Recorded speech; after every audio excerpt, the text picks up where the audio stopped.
Right, plenty of other news to get across. Joining me now, Sky News political contributor, Chris Uhlmann. Chris, we've got a lot of politics in Australia I want to get across, but of course we'll have politics very soon now at the Vatican with the sudden news this afternoon that the Pope has died. Pope Francis has died at the age of 88. Of course, he has been unwell for some time. I was there when Pope John Paul II, beg your pardon, died at Easter a couple of years ago. This is the second Pope now to die around the Easter period. It's a Jubilee year for Catholics, of course. Huge crowds will be there at the Vatican. And from this now, we'll see a conclave and an election. Your thoughts on his legacy, because he is the first Jesuit in many years to have such a pivotal role in the church. But of course, he is of the left. He is quite controversial politically for the Catholic Church. What are your thoughts? Yeah, Peter, well, if you think politics in Australia between the Conservatives and the Labor Party is bad, you should see church politics. And I'm not saying that I'm completely across Vatican politics, but of course Benedict was seen as being from the left, and there is a left and a right in the Catholic Church, and they are very divided. After following on from Benedict, who was seen as being very conservative, so that's 12 years ago. We know the Pope had been sick now for some time.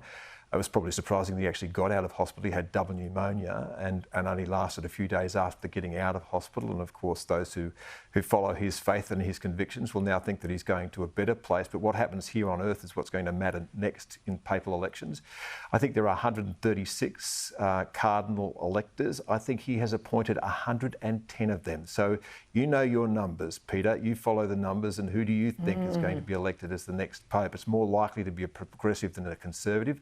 It'll be interesting to see, though, whether there are any African candidates. The church is very strong there and tends to be a lot more conservative there. So there'll be a lot of interesting comings and goings now in and out of the Vatican as we work our way towards the election of the next Pope. And of course, the Pope matters enormously in terms of the direction of the Catholic Church. So that'll be a fascinating process to watch, and you'd love to be a fly on the wall there. And they have played politics harder than anywhere else on earth in the Vatican now for well over 1,000 years. So, yes, it will be interesting to watch.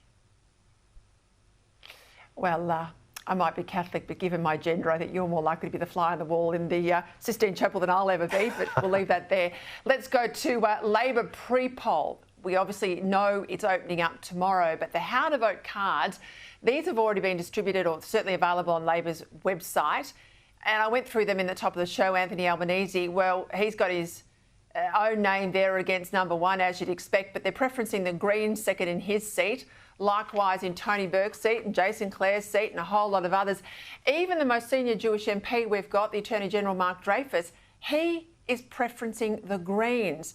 Now, this is extraordinary. You look at the Greens, a lot of the Greens are preferencing Labor as well as their second picks. This looks like a deal. I know the PM says he's not going to do a deal with the Greens. Not going to do a deal. I think he's already done a deal.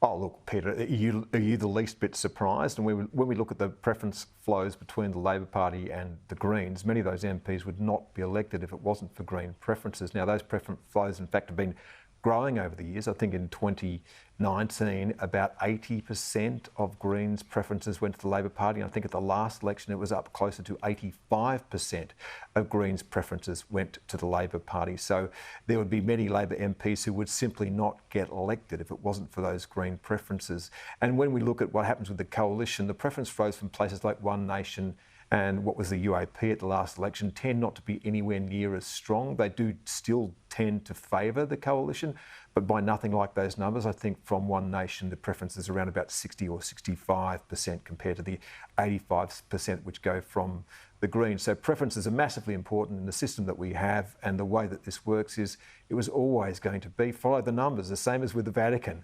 How do you think you get elected? You get the numbers behind you, and that's how you get elected.